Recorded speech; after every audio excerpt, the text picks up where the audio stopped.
thank you for joining us again, and welcome back to another episode of Deconstructing the Narrative. I am your host, and I am also a content creator here with SADA Collective. My name is Erica Seha, and today I'm joined with Nancy. How are you, Nancy? I'm doing good. How are you? I'm good, thank you. Yay, so just to get started, can you kind of just give us a background on what you do?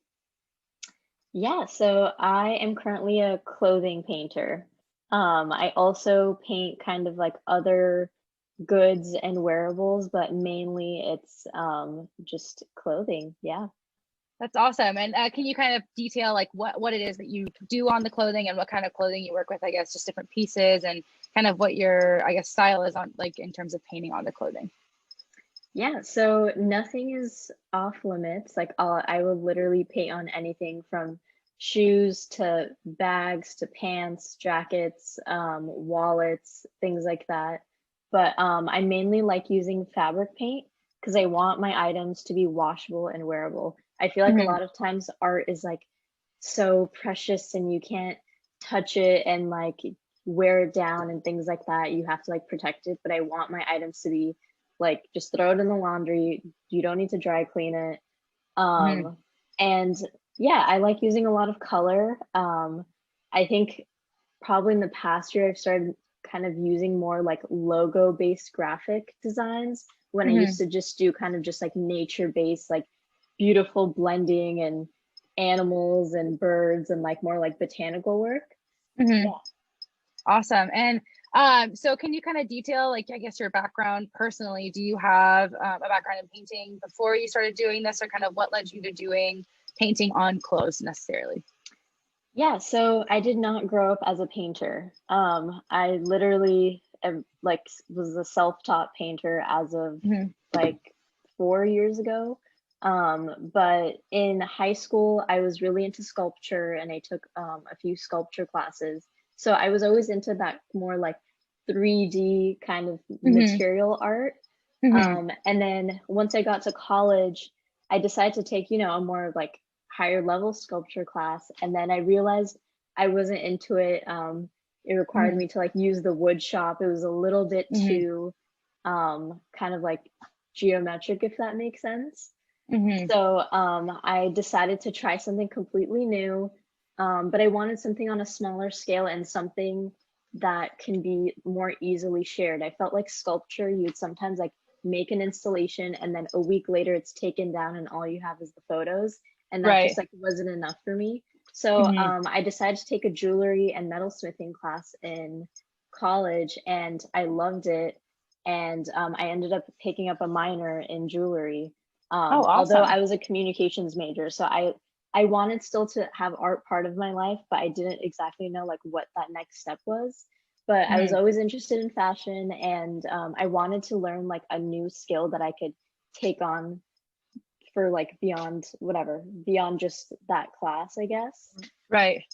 So yeah, I became a jeweler and started producing pieces, but then once I graduated college and moved back to LA, my hometown, from New York, I realized that producing jewelry is super difficult without a studio.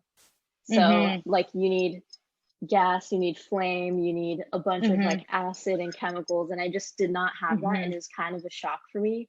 And I was like, oh my gosh, invested all this time in these skills and I have like none of the tools I need. What do I do?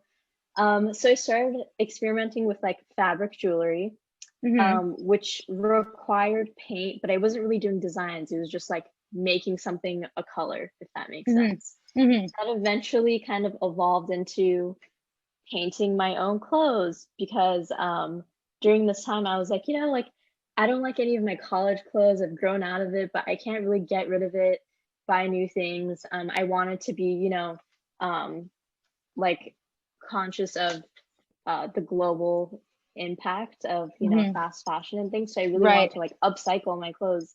So I started painting on them, and slowly friends and friends of friends were like, I want something, like I want a pair of jeans. And it kind of just grew, and I gave away a lot of art, and I still do. And then it kind of grew into this business / project that I call No Design, because my initials are No, and I didn't really have a theme for this at all. So I was like, no design is perfect. So oh, I see. I love that. yeah, So yeah, cool. it's a good play on words that I'm just like, Yeah. it was great in the moment. I was like, I can't think of what to call my brand, so it's just going to be no design. So No cool. pressure. Yeah. And so where are you guys, do you do like a lot of thrifting that you're using to kind of paint on pieces? So is it all like really focused around sustainability, or is it kind of, how is it working? Like, is someone like, would me ship you like a piece that I want you to paint on and commission you for that? Or kind of what's your process with that? So I kind of started off as thrifting when I was like practicing and trying to see if I could actually, do this. Because when you're like starting any new skill, it's daunting at first. I like didn't know what kind of paints to use, what brushes would work, things like that. So I did do a lot of thrifting when I first started out. But eventually I just, would have people give me something that they already own, and I would kind of revamp it, and kind of, I call them clothing tattoos. So it was kind of like getting a tattoo. I would like talk to the person I'm getting commission from about what design they want, the placement, the size, the color, things like that. They would send me reference photos. I would paint it and then ship it back, or hand it off if they're local in LA. Yeah. Super dope. Awesome. And so in like with, I guess, kind of chatting about that process, do you have like a website that you're working off of, or are you doing more off of just like Instagram? Kind of how are you navigating, I guess, getting clientele for this? Instagram is the number one for sure. I work in social media as a career, so I just know Instagram the best. Websites also scare me, but I'm leaning towards it. I used to have a Shopify, and I had the whole like inventory thing set up, but after a while I realized that my fashion is really slow fashion. I don't always have a bulk of inventory to just have it sitting there for you to shop away. So I want it to be kind of that one-on-one process. You can hit me up on Instagram. We can talk about what design you're thinking of, what inspires you, etc. You ship it to me. I paint your favorite pair of jeans, or something you have had for a while, but you want it to, have a new life. And I paint it within like a 2-week period, and then I send it back. And I always ask for photos because I love seeing people in my art. It's just like great to see it spreading all over the world. Yeah. Yeah, that's so cool. And you're just like breathing new life into something that would otherwise go, to Goodwill or something, which I think is so cool. Right, exactly. The fact that I know I have so much stuff in my closet that I'm just like, oh my God, I don't know what to do with this anymore. Like I've worn it so many times. I'm so bored of it, and that's so cool that I can, that's kind of just send you something and have you kind of take it and make it like a brand new piece of clothing. That's really cool. Awesome. And I kind of wanted to talk with you, I guess, a little deeper into, I know you said, your brand is very focused around there being no real, I guess, like, design process that kind of encapsulates everything. But I guess you personally as an artist, do you have a specific narrative that you kind of resonate with, that you kind of want to focus on, I guess, when you're putting your pieces out there, even though they all don't go together necessarily, just something that's really important to you that you kind of want to speak through your art? Yeah, I mean, so it still all comes back to, I guess, the person who's going to wear it, right? So I always think of it as like, my art isn't mine, it's yours. Because I want people to be like the mastermind behind it. I want them to think of the idea and the vision, and I want to be the person who brings it to life. So that's awesome. That's kind of the narrative I've based things on. When you do look at my work, it's very playful. It's floral. I've started playing with words, so that's fun. Yeah, I mean, nothing is off limits except maybe something that's like grotesque or something. Like I want things to make people smile, or at least make them feel nostalgic. So you're kind of bringing your own, I guess, like a style and vibe into like whatever the person is asking for. So you It's like I want to be a good mesh of things. Like I never want control, if that makes sense. Like I want to give the control away and see what people come up with, because it always is an awesome experience for me. That's so cool. Awesome. So you're kind of like creatively directing the whole process and just letting them kind of give you the story, and you're kind of making it all right. Exactly. Yeah. Right. Yeah. That's awesome. Cool. And then I guess kind of moving towards, you know, just more broad questions, but I wanted to chat with you more about what you see an artist's role as in society as a whole. We've been kind of chatting with everybody about this. I think it's so important just because we feel like at SADA that the creative industry has really just penetrated every single other industry, and you see art all around you every single day. And we kind of want to talk with each person regarding what they feel that an artist does for society as a whole, because, you know, a lot of times you'll find that, you know, you either know the artist or you know their work, but oftentimes we're not finding that combination of the two. And we think it's just really important to kind of focus on what the artist is doing for society and what role, I guess, the artist plays in society. So can you kind of let us in on what you feel that is, what that role is? Yeah, so it's interesting. It's like not all artists are the same, right? So when you think of what role do they play in society, it's kind of like a lawyer or an author or a teacher don't all play the same role in society. I think some are meant to inspire you, some are meant to challenge you and make you upset and kind of invigorate something within you to do the opposite of what they're doing. You know, so I feel like the same with an artist, it's kind of to challenge that status quo and kind of change up what you were expecting, because not all artists are in it for good, but then not all artists are bad. So it depends. You have to go into things with an open mind. Like, artists are not going to save us, but they are going to offer a different perspective during tough times and happy times. For sure. Awesome. And what are, I guess, some artists who have inspired you in the sense of their, like, what they try to portray or what they're doing as an artist within society? Like, who are some artists that you really look up to, just like the way that they're kind of handling their, you know, their art and their business? Yeah, I think someone who is super inspiring that kind of came up last year and this year is Juliet Johnstone. She's also a clothing painter. And she's been really great at kind of keeping that like upcycle, reusing like dead stock fabric, things like that, and ensuring that things are not, you know, creating more waste in the world. I think that is super important when you're creating, is when it's new, make sure that it's not continuing to hurt things either financially or physically. Right. Awesome. And then in terms of like a dream project to see someone you would want to work with specifically, or do you have any other, I guess, just large, like long-term goals that you want to achieve with your art? Yeah, I mean, I feel like I've joked about this in the past, but I would love to kind of work with brands that you wouldn't think of would ever be in the art space.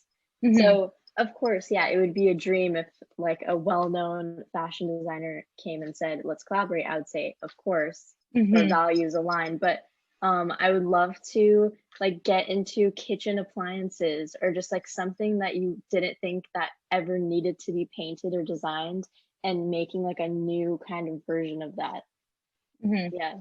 Yeah.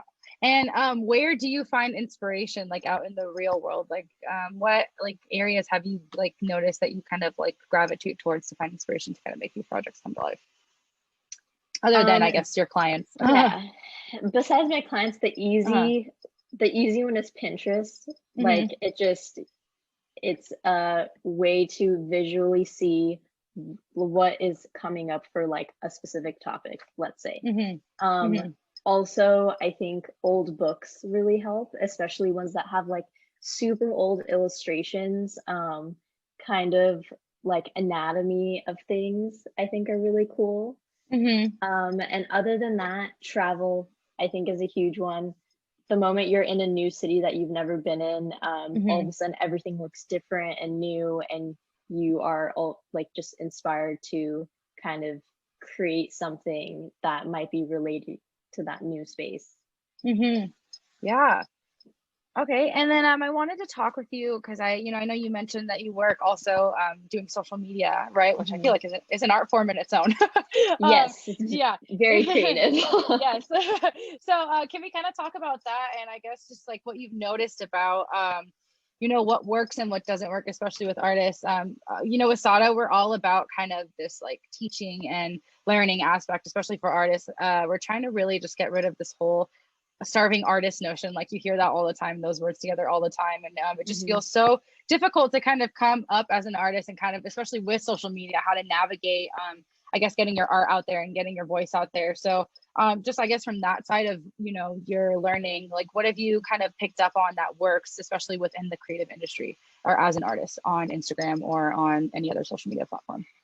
Yeah, I mean, it's a combination of things, right? Someone could have impeccable posts, great photography, a great message, and post it, but they never, you know, go viral or something. And they're like, what am I doing wrong? I think an important part is figure out what your message or theme is. That's like the number one. And then as you're kind of creating your content, whether it's partnering with photographers or doing your own iPhone photography, like no one is better than the other. But I think something people have to realize about social media is you're only as good as the other audiences that you're presented to. So you could obviously present it to your audience, which is maybe people who have been following you your art journey this whole time, or your friends and family and things. But the moment another artist or creator or collective or magazine, etc., that has thousands of more followers than you posts about you or shares your story, all of a sudden you're tapping into their audience and bringing new eyes to your work. It's just how traditional advertising works. It's like no one's going to hear about you until you're right then and there in front of them. And it's tough to do that organically. Obviously there's algorithms and things that people are always trying to break, but so far there's no way to like automatically get on the explore page. Like that's just like a figment of imagination. Sometimes it can happen, but it's not something that you can like force to happen. So I think the best is like collaborating with other handles that have a different audience than you already have. To kind of penetrate into like more than one like audience at once. Exactly. Yeah. Yeah. And I guess also just like consistency is a lot of thing. Something I've been hearing a lot as well is just like being consistent about posting your work. Especially because like you said, I feel like if you're not in front of someone's face, it's really hard to see. And if you're not consistently getting work out there, like those, I guess, odds are kind of slimming down. So kind of just keeping consistent.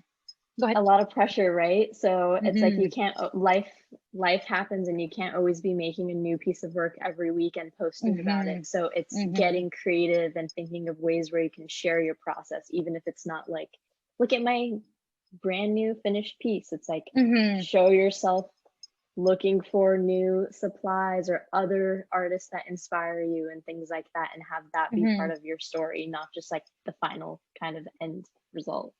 Definitely. Yeah. I think that's so important too. That's something that I haven't really done much either, but I think that, that's also letting people in on your life as an artist. Like, hey, this is like exactly like, it looks like it all comes out glamorous and this is what comes out at the end, but like, this is the mess that happens, leading up to that, and I think letting people into that is really important too, because it's a part of your journey. It's part of your story. And I think, sharing that is very important. Yeah, for sure. Awesome. And then, so I kind of wanted to, go back, I guess, in time for you, prior to college, prior to everything, and kind of talk a little bit about like, your upbringing. And did you have any artists around you, I guess, as you were growing up, or some sort of like, I guess, creative, just like influences that kind of, I guess, led you to making the decision to kind of get creatively involved later on in life? Yeah, so it's interesting. My whole family immigrated to the US from Armenia in the late 80s. And wow, awesome. In the 90s, I was born. So I was like the first, like American child is what my family would just always call me. Like, oh, she's American, whatever. And it was just interesting because so both my parents were mechanical engineers in like the USSR in Russia. In the 70s and 80s. Oh my gosh. So they're very like math-minded, not traditional creatives at all. And funnily enough, my older siblings also were very good at math and things that were very technical, science and things, became accountants and economists and like kind of more mechanical traits, things like that. But when my parents moved to the US, like your degree doesn't transfer, which is really tough. I'm sure that might be different nowadays, but I think, you know, over 20 years ago, that was not the case. So they moved here and they were like, wow, like our careers are pretty much done and we don't know how to like go back into it. We have to get all these new certifications, but we don't have time because we have to take care of a bunch of kids and start a new life in this country where we like don't know the language, etc. So I'm sure it's very tough, but my mom had drafting skills because she was a mechanical engineer. So, you know, there weren't computers when she was working at all. Blueprints of like city buildings had to be drawn. So she knew drawing, but wasn't necessarily an artist. So she, through a friend of a friend, was like, oh, I work in the garment industry in Los Angeles. We could use like drawers, like we need people who are able to draw really well so we can transfer designs onto clothing. And she's like, oh, like I'm sure that's easy, like I can do a building, like sure, you guys can give me a design, I'll draw it. And I think she went for like a trial day or something, and they were like, oh my gosh, like you're so precise, like we need you. So she got put in a designer position, but she had never designed clothing like in her life. Oh my gosh. Was never really like creative in that sense. So she had a career in LA as an embroidery designer. So wow, they would do all the like denim pockets for like denim brands. They're all sewn in LA, which is super interesting. So yeah, I didn't even know that. Yeah, I know. That's crazy.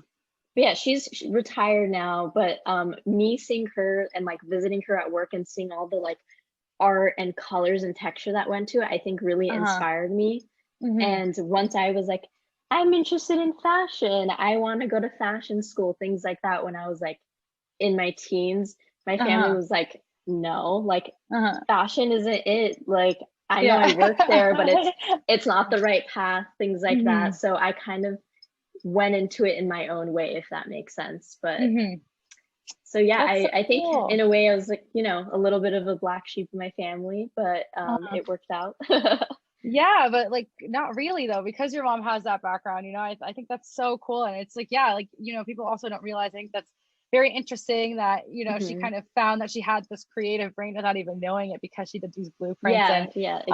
I think that alone just kind of shows what we're talking about, this like creativity aspect to almost everything you're doing. You know, that's very like something that would be otherwise a very straight situation, but because it's so it involved back then, you know, actually taking pencil to paper and like moving that, you know, exactly. She had that brain without even realizing. I think that's so cool. And the fact that like kind of translated over to you in such a different way than it even did with her, kind of shows that progression and stuff. That's really awesome.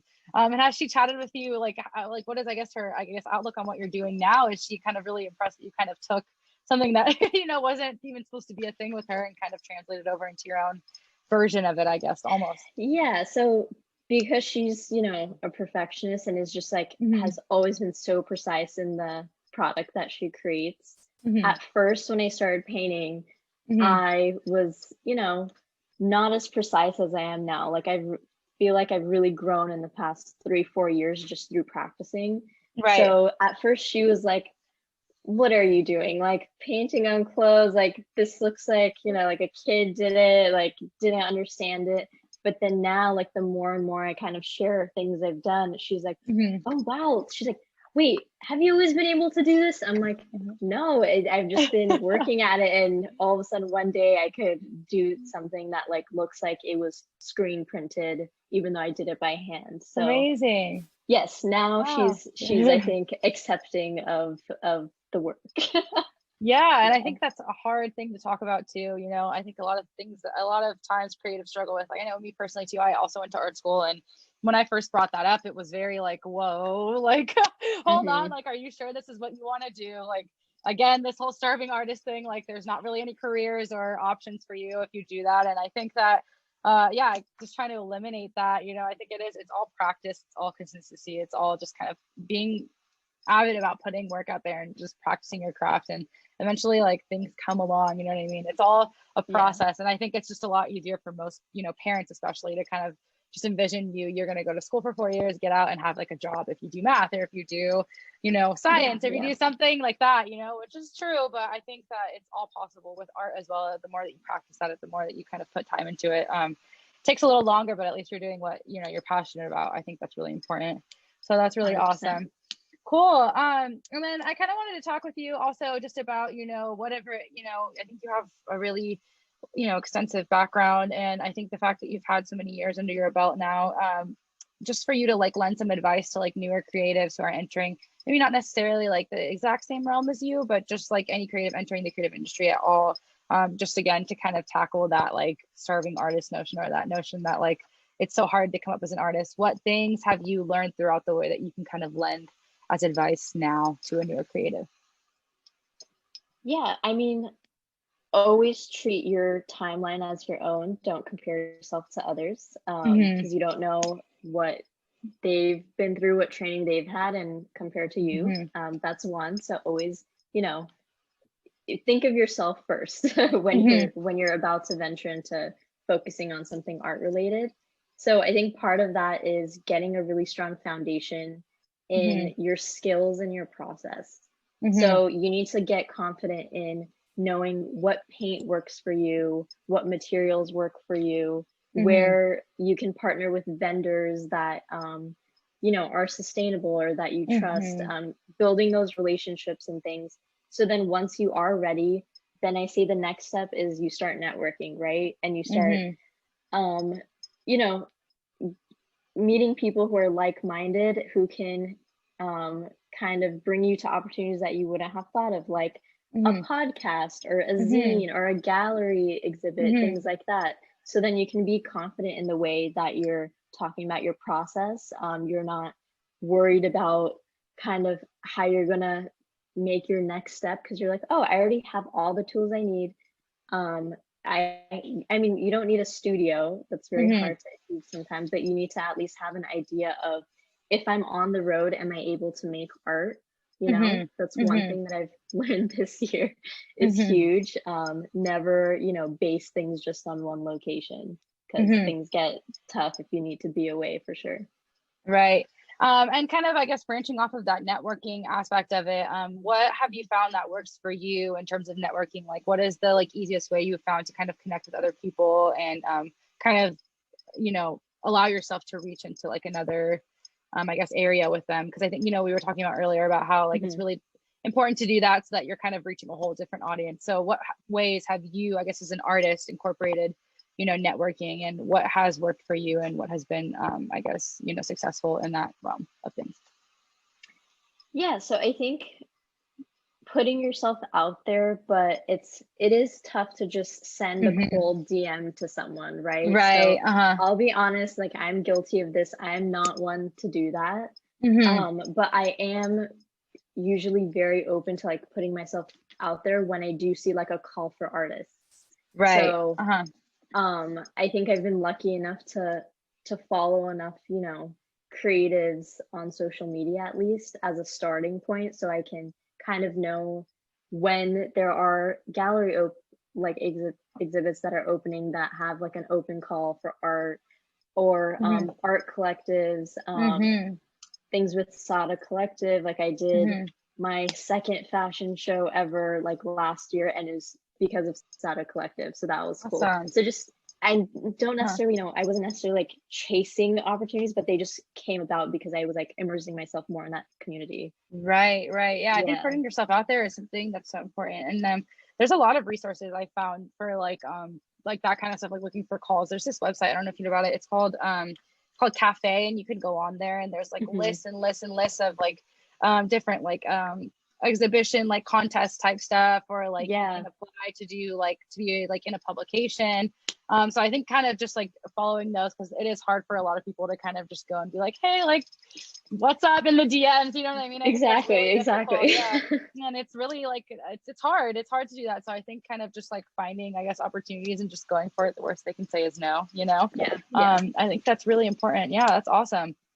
Cool. Well, thank you so much, Nancy. It's been so fun talking to you. And I think that your background is very interesting. I really loved hearing all about like your family background and stuff. I think that's really cool. That kind of, I just think that's important to talk about, because I have a lot of friends also who are creatively involved, but they kind of are scared to be like, oh, this is what I want to do because my mom wants me to do this or my dad wants me to do this. So I think it's really amazing that you were able to kind of, you know, listen to those advices, but kind of just still kind of take your own path. And I think that's really important for a lot of creatives to listen to, because it's not impossible, you know, and I think it's all just, like you said, consistency, and the fact that you've just kind of been working at it and you've gotten better and better and better throughout time, and it's only going to go up from there, you know. So that's really awesome. So thank you so much for sharing with us. And is there any form of contact, or anybody watching or listening can contact you if they have any questions or if they want to collab with you or anything like that? Yeah, Instagram is probably the best place to go. My Instagram is n.o.design. Besides that, if you're on TikTok, my name is No Design on TikTok. So the two places I prefer people hitting me up. Super cool. How are you liking TikTok as a creative?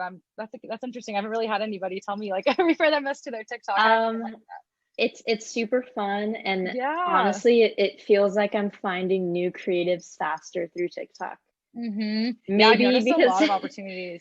It's a little bit more addictive and enjoyable and entertaining. So I'm just saying more, but it's definitely putting me like out of like the regular kind of circle I already look at on Instagram, because it's just random. Like, you don't have to be following people, and all of a sudden you'll find this like incredible rug designer that you're like, I need to be friends with you. Like, you're so talented. This is crazy, you know? Yeah, I think that's such a good tool for artists now. I've noticed too, and it's so fun to watch because a lot of them will document like their process and stuff on there, which I think is so much fun to watch. And you're just getting like a little bit more behind the scenes, and it's a lot more immersive. And like you said, like the fact that I think the algorithm is so different than Instagram. Instagram's very like business oriented now at this point. It's kind of just more of a business tool, and TikTok's more of just like a fun, you know, tool. So it's a lot easier to find people. And so that's awesome. That's really cool. I'll have to go check that out.